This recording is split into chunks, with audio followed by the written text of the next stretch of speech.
to Jesus Calling for October 5th. Remember that joy is not dependent on your circumstances. I love that. Let's look at Habakkuk 3:17-19 and 1 Chronicles 16:27.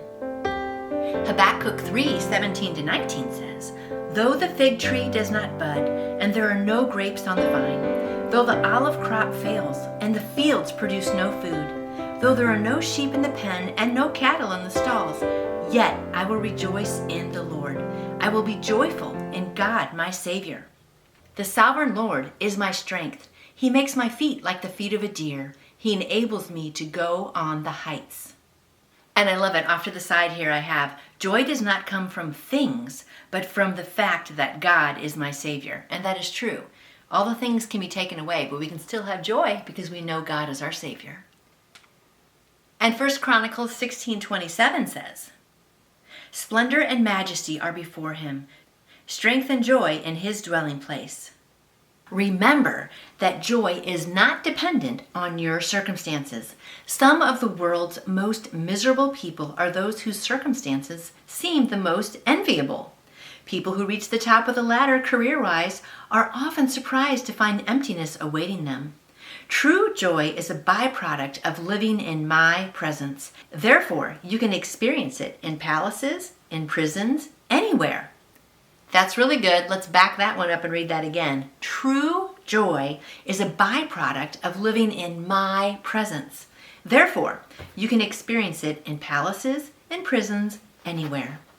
Do not judge a day as devoid of joy just because it contains difficulties. Instead, concentrate on staying in communion with me. Many of the problems that clamor for your attention will resolve themselves. Other matters you must deal with, but I will help you with them. If you make problem solving secondary to the goal of living close to me, you can find joy even in your most difficult days.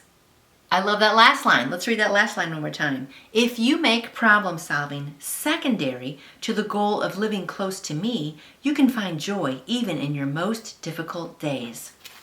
And that is so true, my friends, isn't it? If we just keep our eyes on Him and make the goal of our life living in close communion with Him, then all the problems will just take care of themselves. And they won't even really seem like problems because we're focusing on God, right? But so often we just get down in the dungeon and just in the valley and just in the dirt of this earth because we're just worried about this life and what's going to happen in this life and if things aren't going our way. So today, I love that. Let's concentrate instead of focusing on our problems.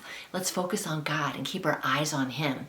And He will help us get these problems. We'll make it through. And when you focus on Him, a lot of the problems don't even seem like problems anymore.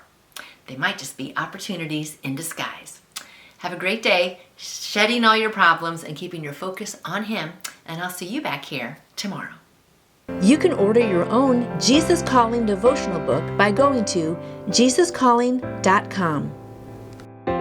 And I would love to answer any questions you may have about faith in Jesus. Just email me through my website, nancyjoytoyou.com. And I hope you go out and shine for Him today. See you tomorrow.